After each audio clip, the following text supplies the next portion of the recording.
बोल सांचे दरबार की जय।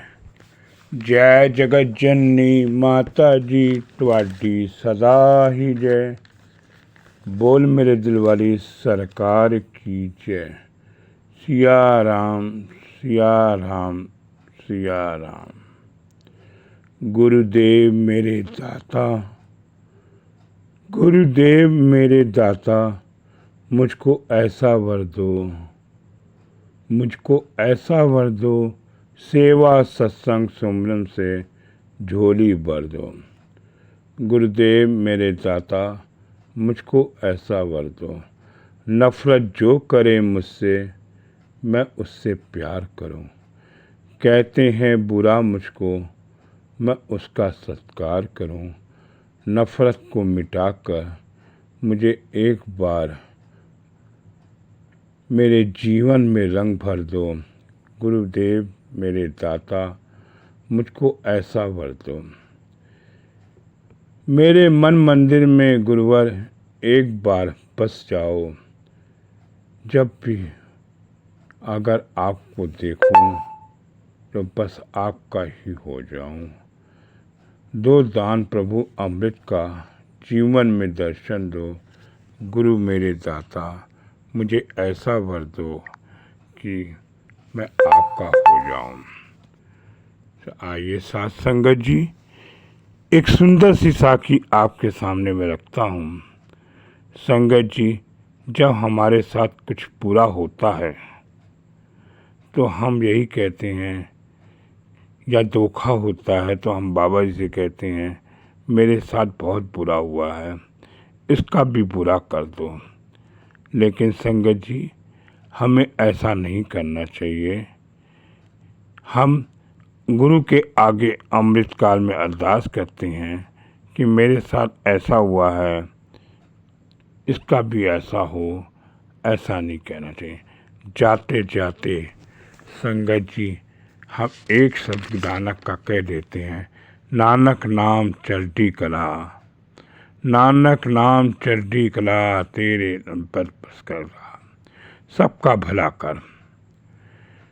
और फिर आखिरी में यही सब कहते हैं, सबका भला काम।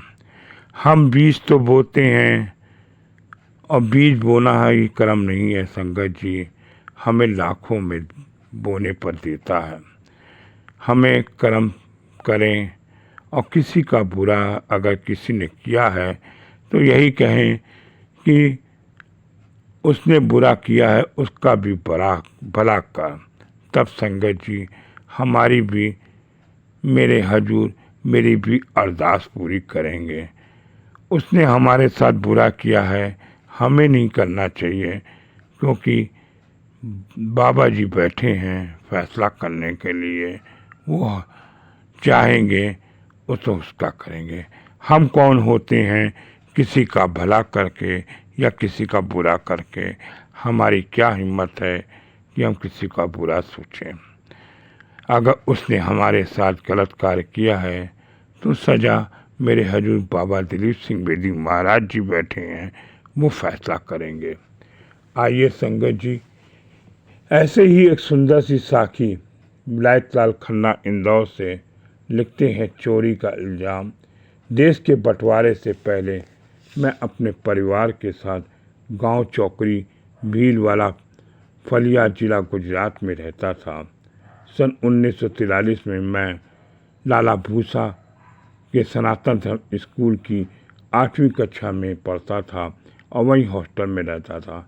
मेरे साथ एक अमीर बाप का बिगड़ा बेटा मनोहर सिंह पढ़ता था, जिसे फिजूल खर्ची करने और झूठी शान दिखाने की बुरी आदत थी। एक दिन उसकी घड़ी गुम हो गई और वो सब जगह ढूंढा पर नहीं मिली। कुछ लड़कों ने उसे ये सलाह दी कि पास में एक भाई माई मलगनी रहती है, वह बता देगी चोरी किसने की है। जब उस भाई से पूछा तो उसने मेरा नाम ले लिया। कुछ लड़कों ने जाकर हेडमास्टर साहब को चोरी वाली यह बात बता दी और उन्होंने मुझे बुलाकर समझाया, तुम एक अच्छे विद्यार्थी हो, फिर अगर तुमसे ये गलती हो गई है तो घड़ी मुझे ला कर दे दो, मैं इस बात पर पर्दा डाल लूँगा। मैंने विश्वास से कहा, सर मैंने नहीं चुराई है। यह बात पूरे स्कूल में फैल गई। इधर हेड मास्टर जी ने शांति से नहीं बैठे और हमारे स्कूल के एक शास्त्री जी थे जो ज्योतिष का बड़ा ही ज्ञान रखते थे। उन्हें बुलाकर पूछा तो उन्होंने ही मुझे ही चोर ठहरा दिया। पर यह बात सुनकर परेशान नहीं हुआ। मनी मन मैंने परम पूजनीय हजूर जी के आगे विनती की, हे सच्चे पातशाह, बिना कुछ किए मुझ पर चोरी का इल्ज़ाम लगा रहे हैं, कृपा मेरी मदद करिए, मेरी विनती कबूल करिए।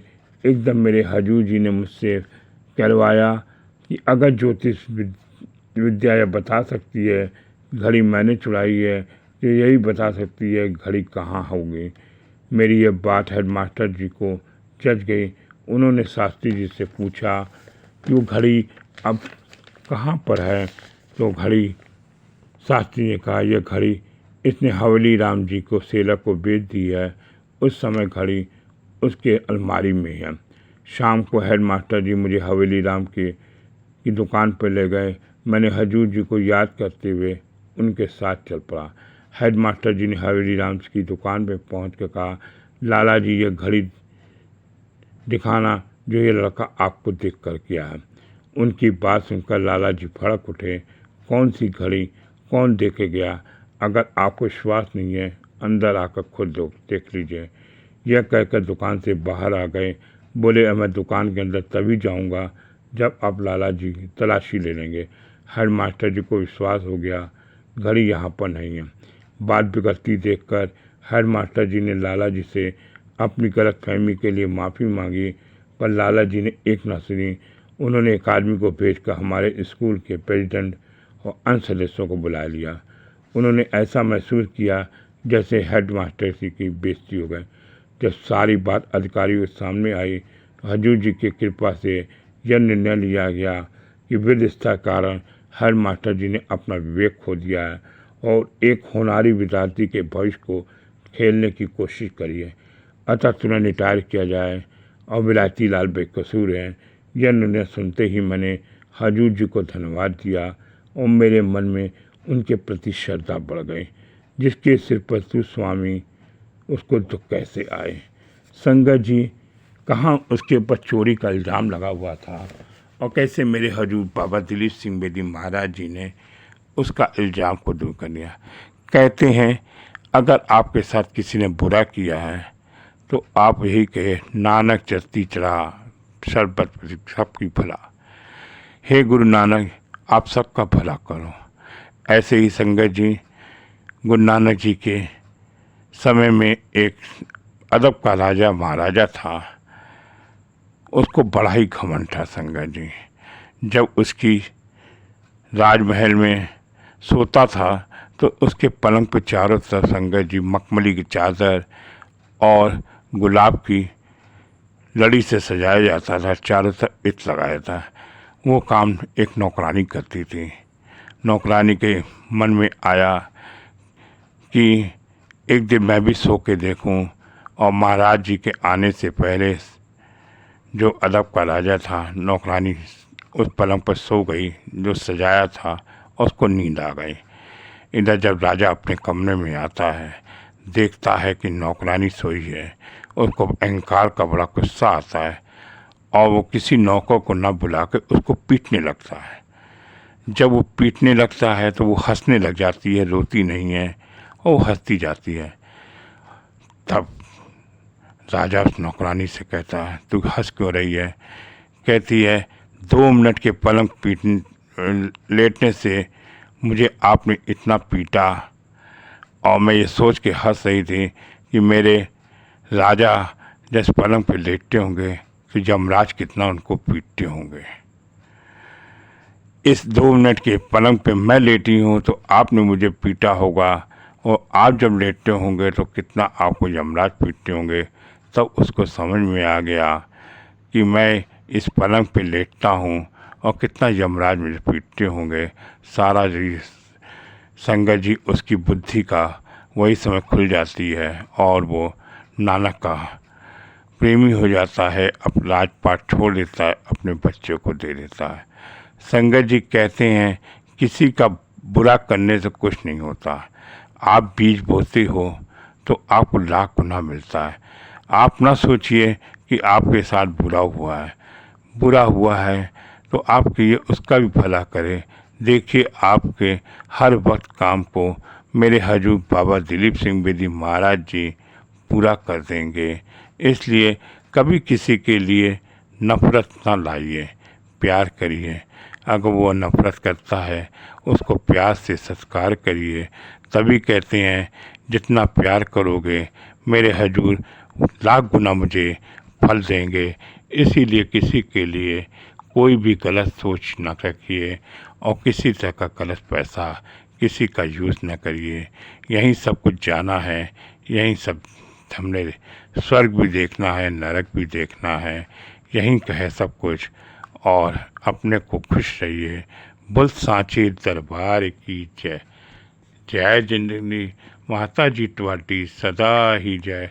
बोल मेरे दिल वाली सरकार की जय। सिया राम सिया राम सिया।